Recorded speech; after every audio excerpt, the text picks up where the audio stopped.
sinabag na mais with lechong kawali. Anong lechong? With kalandi apoy. Anong kalandi apoy? With kahoy. So, yon. So, lutong kahoy tayo. So, yung susunod naman ay yung ating mahiwagang kawali ay aking isasalang dito sa kalandi apoy. So, yun, kalandi apoy. Okay. Tapos yan, so, gawa na lang ng paraan yan para hindi gumalaw-galaw. Ayan. Ayan, so perfect. Tapos yun, lagay ulit tayo ng kahoy. Wala pa pala yung isasalang ko dito. Kawali lang yung nilagay. So ganoon, dito sa probinsya, pag walang mga itak, so mga tuhod-tuhod na lang yan. So ganoon, no? Yeah, diba? So ganoon, yung uso noon, mga tuhod-tuhod dahil wala talagang itak noon. So wala kaming itak dahil puro talaga kami babae dito noon. Wow, babae. Tsaka kami lang magkakapatid noon. Kaya yung ginagamit namin pang tuhod. Ito yung isa sa mga masarap na merienda noon, ang sinangag na mais, sinabag na mais with lechong kawali. Anong lechong? With kalandi apoy. Anong kalandi apoy? With kahoy. So, yon. So, lutong kahoy tayo. Okay, ilalagay na natin.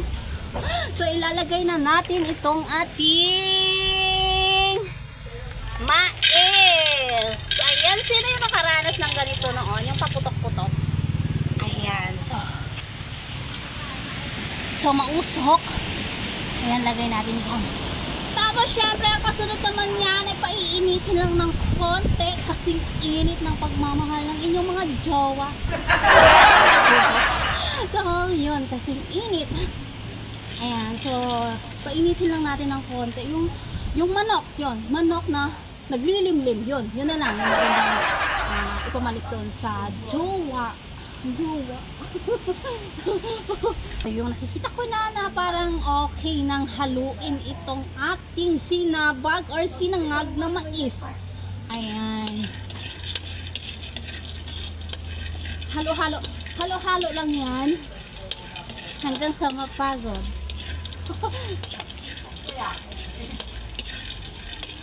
So dito tayo. Ayan. Ipapakita ko sa inyo yung sign. Ano sign? Yung sign na kailangan ng halu-haluin, walang tigil sa paghalo para hindi masunog ang sinangag. Ano sinangag? Sinangag na mais or sinabag na mais in Odjonganon.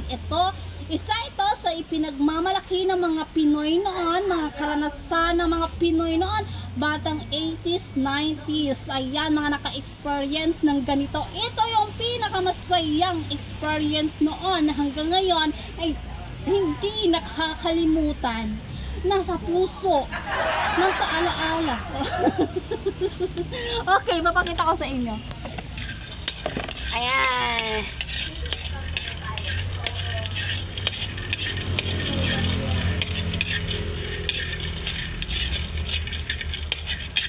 Tapos ayan, yung mga, init! Yung mga ganito, pinagtsatsagaan ko na yan kainin noon.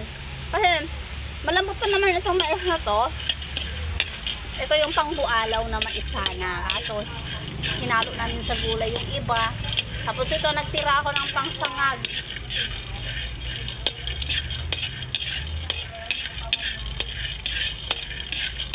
So, yun. Yung kailangan mo tiisin yung init ng apoy. Dahil tiniis mo rin yung init ng pagmamahal ng inyong mga jowa.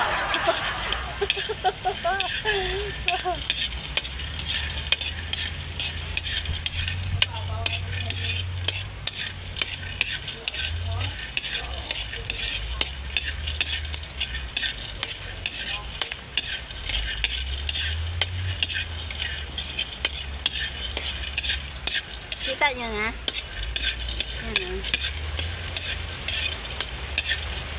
Init ba? Oh. Mais.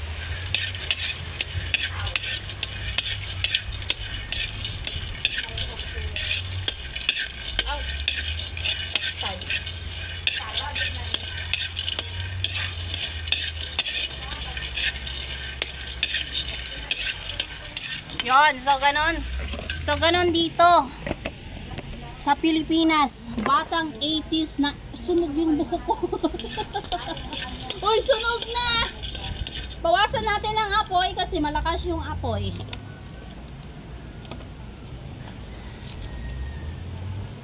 Ayan.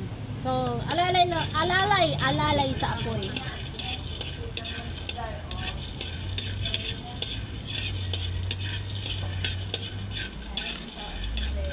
Ayan, nakikita nyo? Ayan, paluto na oh.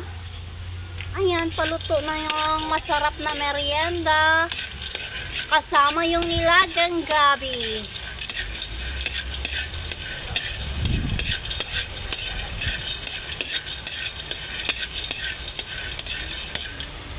Ta? 4,000 ka to. Nag-game boy ni da kag 1,000. Nag-game bakay. Sayang Lapo pa na to to eh. game bakay ni da. Oo. Hay nabili ng 3,000. Hay binaoy sa ako. Hindi ko na basta ba. Ayan, welcome dito sa Encantadia. Bawa yan. Ayan, pwede na to. So, luto na yung ating sinabag na mais or sinangag na mais. Pag magkasakit ra, aguya ko. Aguya ko. Ay, adungan ay ingat. Hay kung patuka naman ang liper ka na nila o kaya itong bakay nila kung makikita pag anak ingat pakinpulos tong anak kwarta. Oo. O kaya yung papando nila ng bayay. So, Din lang siguro sila. Ayan. Eh? To, okay na talaga to. Kwarta nila. Sinangag na mais or sinabag na mais in audio nga no. Ang mapilaya nga gato kinang mabakay-bakay sila.